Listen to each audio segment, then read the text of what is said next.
Mõne aasta eest räägiti rohetrendist kui kõige olulisemast teemast, kuid ajad mööduvad ja inimesed ju tüdinevad.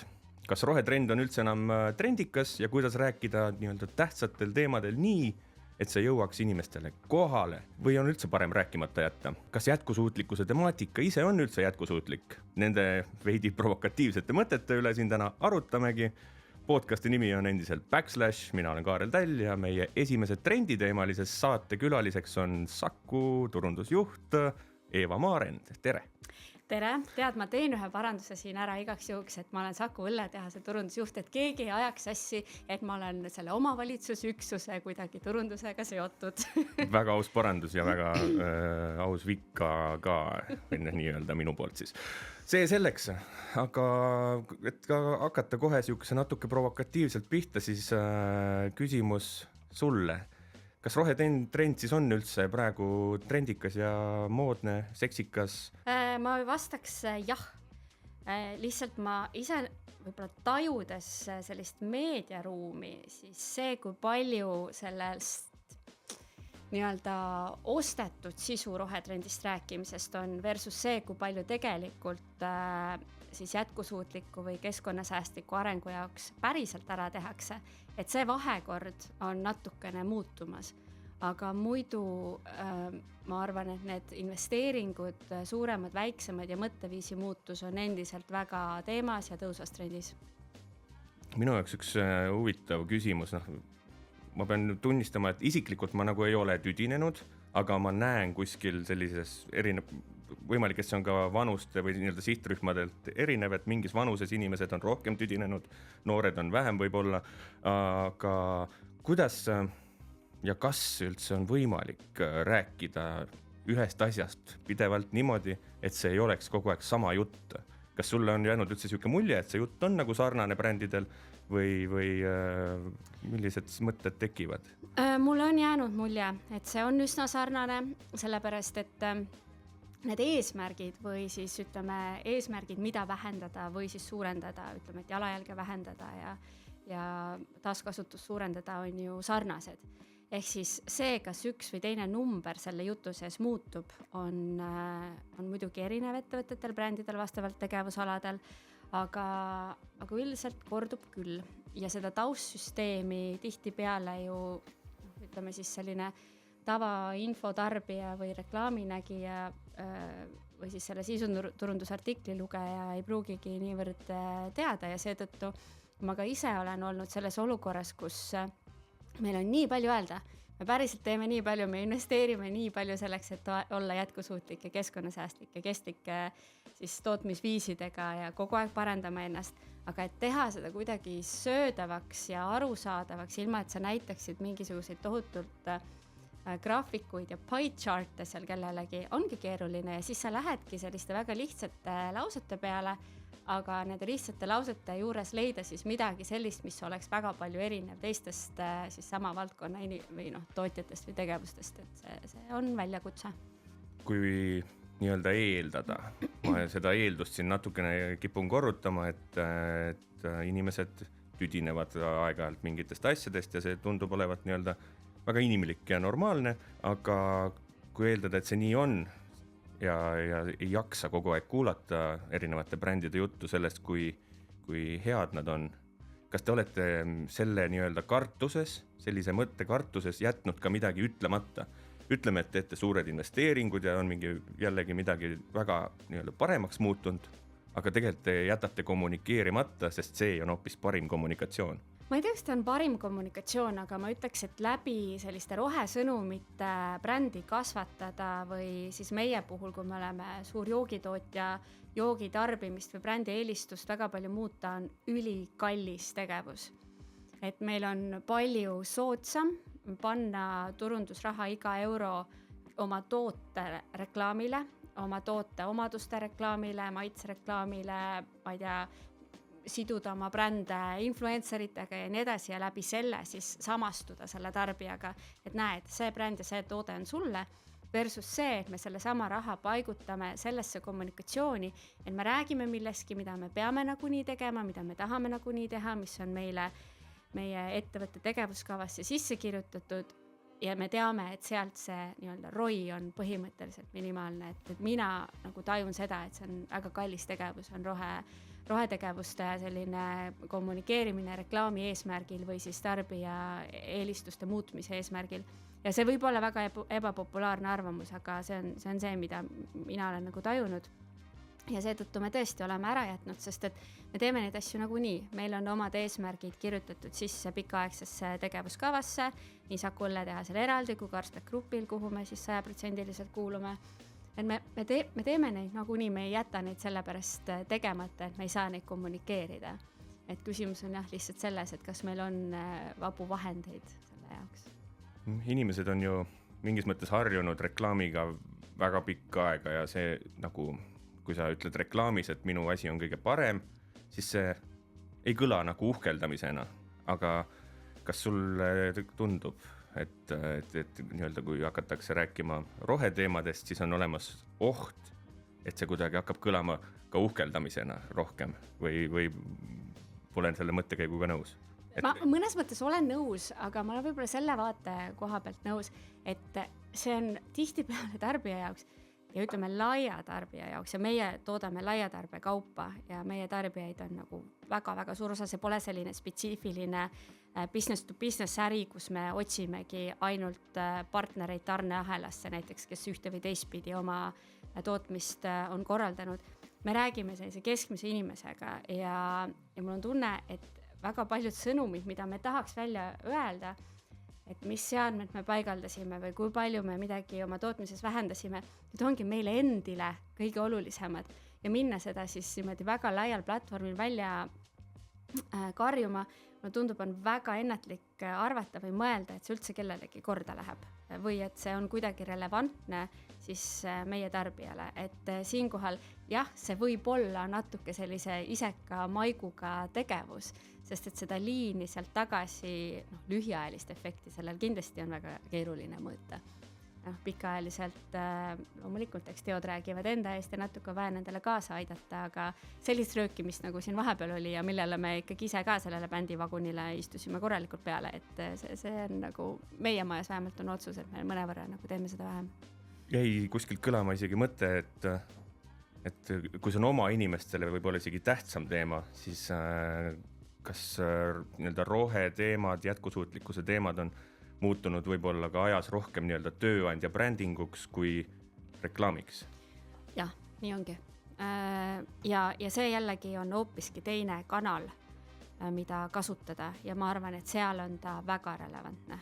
Et need on ettevõtte väärtused, need on mingid alustalad, kellega sa ennast seod, see on ju väga nii-öelda nõudlik suhe, tööandja ja töövõtja suhe, sa panustad väga suure osa oma eluajast olles selles suhtes ja loomulikult sa tahad veenduda, et need väärtushinnangud kuidagi klapivad ja ka meie Saku Õlletehases oma siis sellise employer branding tegevustes just nimelt neid kestlikkuse ja jätkusuutlikkuse eesmärke toome väga palju esile, palju rohkem kui oma tavapärases tootereklaami me neid haagime. Kellele peaks roheteemasid suunama, kui võtta nii-öelda sihtgrupi põhiselt, et ka, kui palju sellele mõeldakse, et võib-olla mingile vanusele, mingile seltskonnale ei olegi vaja rääkida ja siis kuskilt maalt hakkab mingi seltskond võib-olla, kellele tahate rohkem jutustada seda lugu ja keda võib-olla ka on vaja, isegi tunnet, et on vaja võib-olla rohkem harida sellel teemal, et kas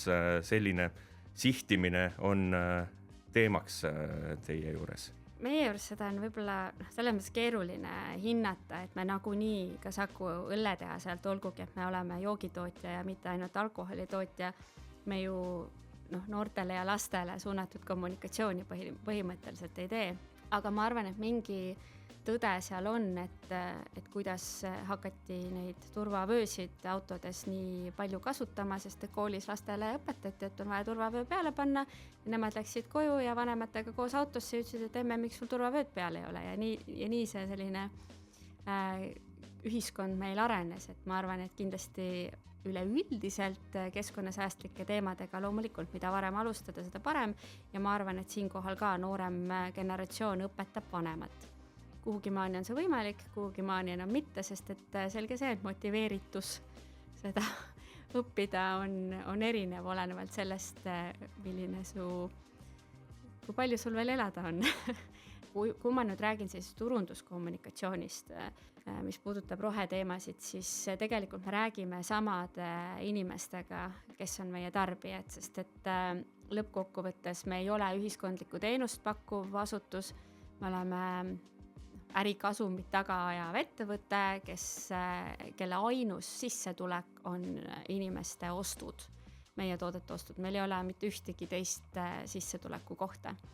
Ja see on ainus läbi, mille me saame mõjutada oma käekäiku või ellujäämist. Ehk siis ka selline keskkonnateemadel või jätkusuutlikkuse teemadel tehtud kommunikatsioon peab seda eesmärki täitma ja tal peab mingi selline spill-off efekt olema siis brändi eelistusele, mida ma varem ütlesin, et on väga kallis teha.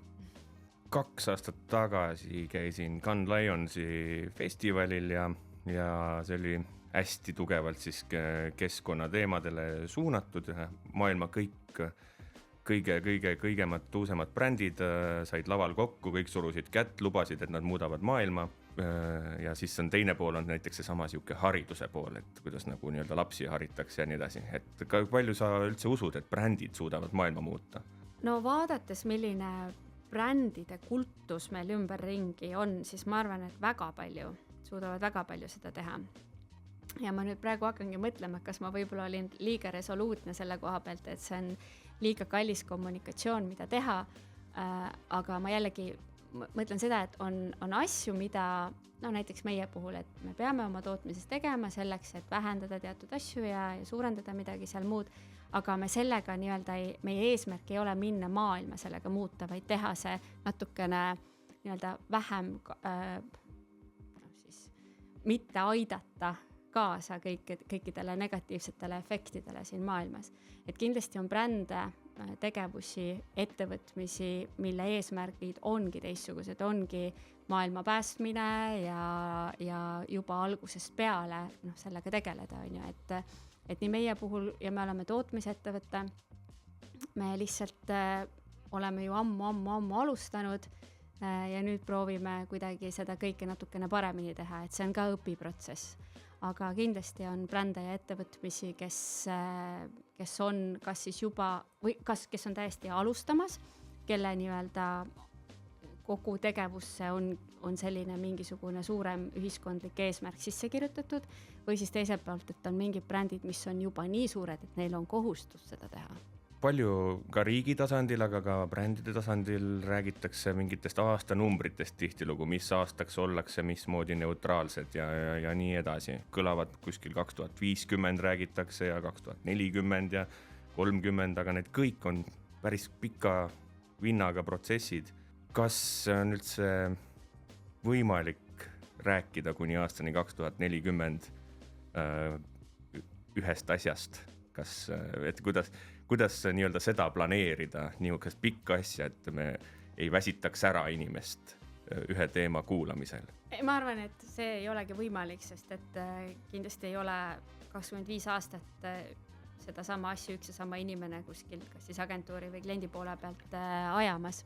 Ma ise arvan, et need muutused ongi väga pikaaegsed, mida ma näen ka siis Saku Õlletehase poolt. Meil on ka oma eesmärgid 2040. aastaks paika pandud, sa tõid siin välja 2050 aastat, et ma arvan, et kui seda kuidagi kommunikeerida või läbi ostetud meedia rääkida, siis sellel numbril on lihtsalt suurem efekt, sellel muutuse numbril on suurem efekt, mida ju kaugemal, mida kauem aega on seda taga ajada. Et kindlasti meil ei ole mõtet teha sellist kommunikatsiooni, et järgmine aasta me teeme midagi 0,05% paremini või et ütleme sellist väikest muutust näidata, sellepärast, et aastad ei ole ka ju samasugused ja lõppkokkuvõttes loeb see pikaaegne trend, et see on see põhjus seal taga, ma arvan eelkõige, miks nii kaugeid aastaarve näidatakse ja räägitakse. Mitte selleks, et manipuleerida, vaid varem neid tulemusi ei saagi lihtsalt, sest et need kõik asjad võtavad aega. Aga väga raske ette ennustada, kas see on näiteks 5 aasta pärast istume siin, räägime, et kas me üldse nendel teemadel enam räägime või mitte. Ma arvan küll, et teatud väsimus on juba tekkinud ka sellest.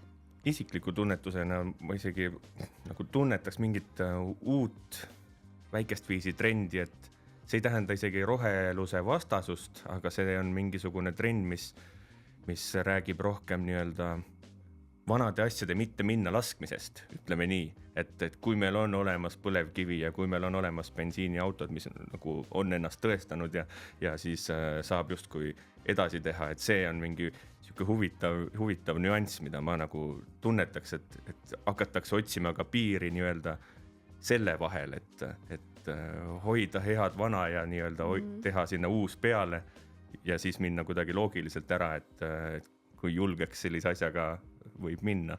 No ma arvan, et igasuguseid erinevaid arvamusi ja liikumisi on olemas, aga see pikas plaanis ka selline mõttemall ei ole jätkusuutlik, ütleme siis nii, mitte siis tulemuste mõttes, aga see vaibub nagu nii ära, sest et innovatsioon on paratamatu, sellega ühel või teisel viisil peab kaasa minema.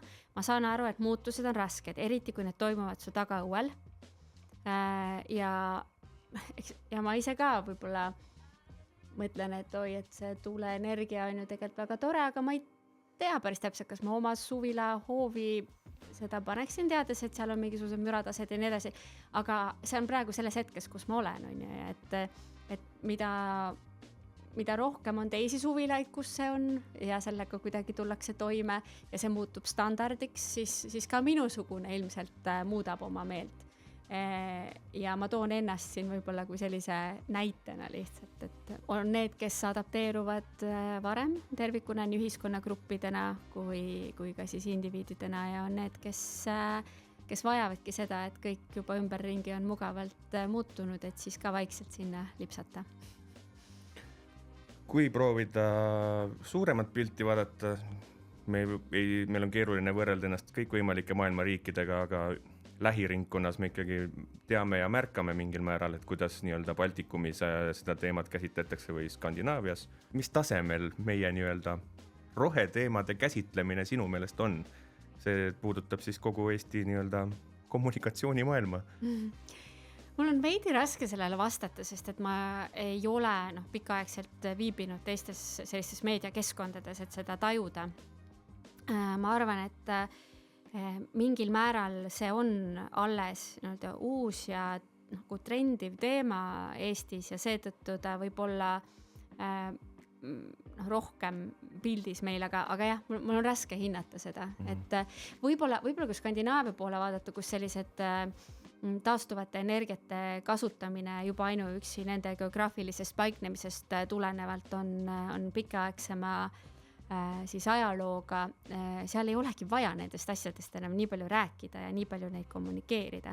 Ma arvan, et sealt tuleb see vahe, siis selline teatud küpsustaseme saavutamine, et kõik juba teavad, okei, lähme edasi, mis on järgmised hot topicud, millest rääkida.